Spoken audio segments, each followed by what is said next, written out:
The arrangement of the Quran is one of many reasons why Muslims believe that it could only have come from God. In fact, modern research has discovered a remarkable structure in the Quran known as ring composition. To demonstrate this, let's analyze the second chapter of the Quran known as Al-Baqarah, the cow. This chapter consists of a total of 286 verses. The entire chapter can be divided into 9 groups based on theme. The first group of verses talk about faith and unbelief. This mirrors the theme of the last group of verses. The second group covers God's creation and knowledge. This again mirrors the second to the last group's theme. The third group discusses the law given to the Israelites, which mirrors the giving of law to the Muslims in the 7th group. The fourth group relates to the test of Abraham, a mirror of the test of Muslims in the 6th group. The middle group, the 5th group, is the central theme of the entire chapter, the change in direction of the Muslim prayer. We have made you believers a middle nation, so that you may bear witness to the truth before others. We only made the direction the one you used to face in order to distinguish those who follow the messenger from those who turn on their heels. This turning point was the change in direction of the daily prayers from Jerusalem to Mecca, which represented a big test for the believers. We find the mention of this important turning point in exactly the middle of the chapter, the 143rd verse.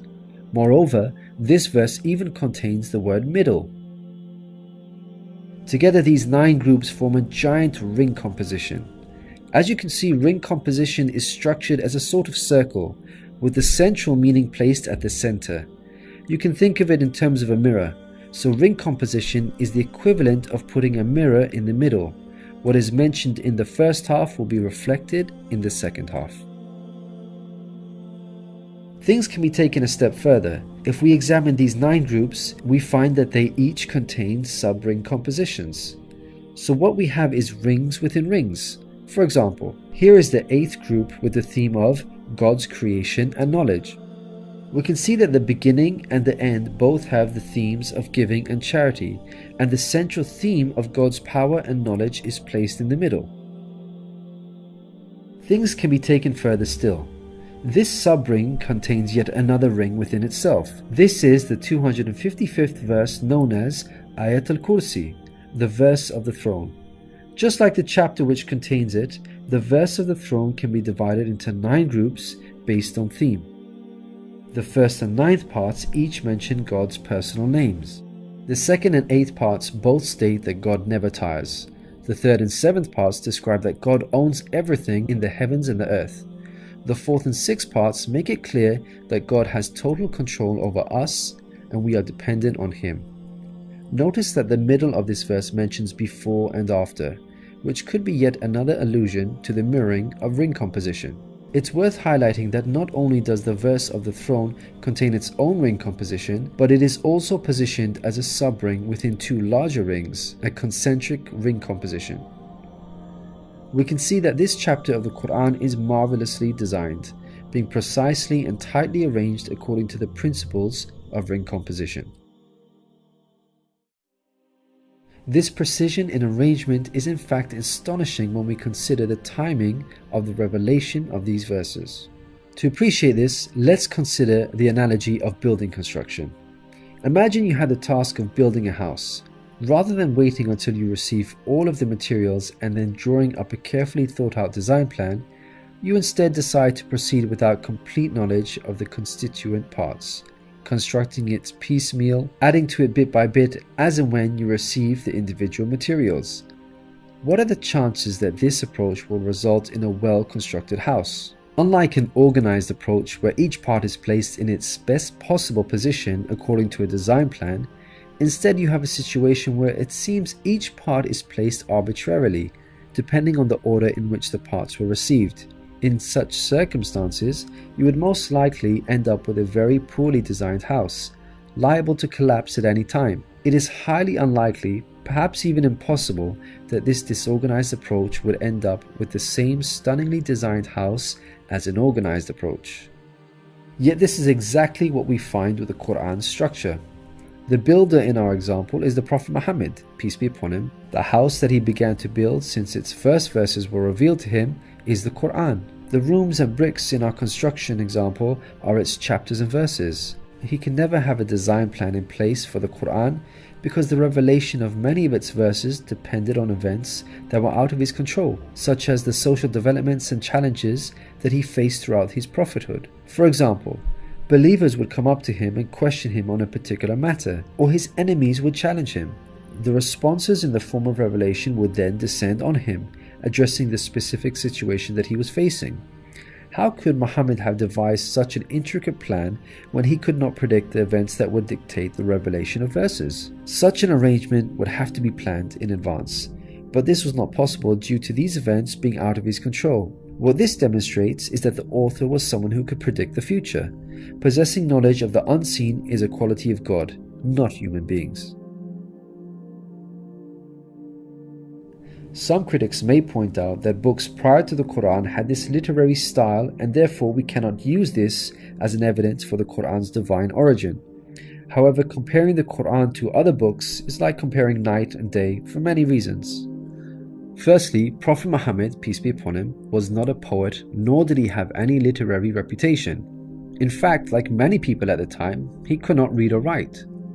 Secondly, most people would assume that the Quran is arranged chronologically, starting with the first revealed verse and ending with the final revealed verse.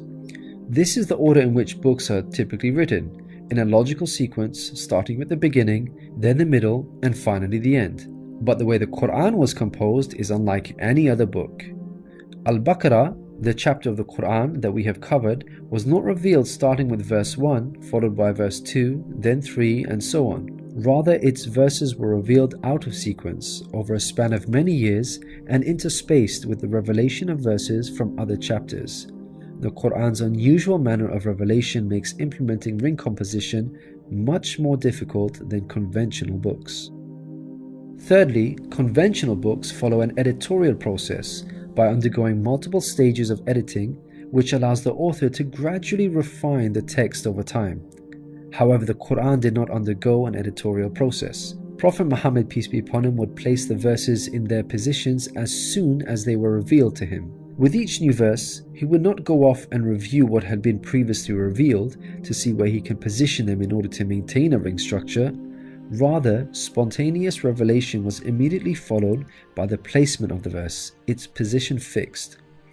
When we look at the history of the Quran's compilation, there is not a single instance of a verse being moved around in order to make it fit a ring composition.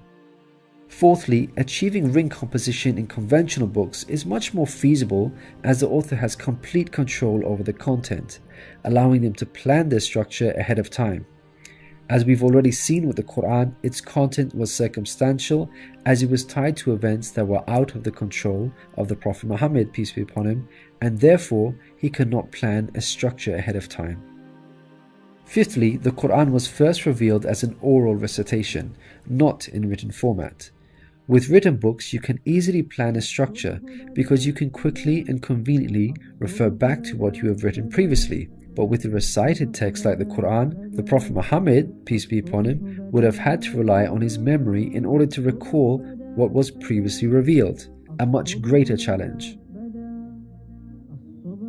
In light of all these difficult circumstances, wouldn't you expect the Quran's structure to be jumbled? What we find against all odds, however, is that the Quran contains a remarkably sophisticated structure. The circumstances of the Quran's revelation, together with its precision and harmony, represent a compelling argument for its divine origin. Your companion is neither astray nor being misled, nor does he say anything of his own desire. It is no less than inspiration sent down to him. He was taught by one mighty in power.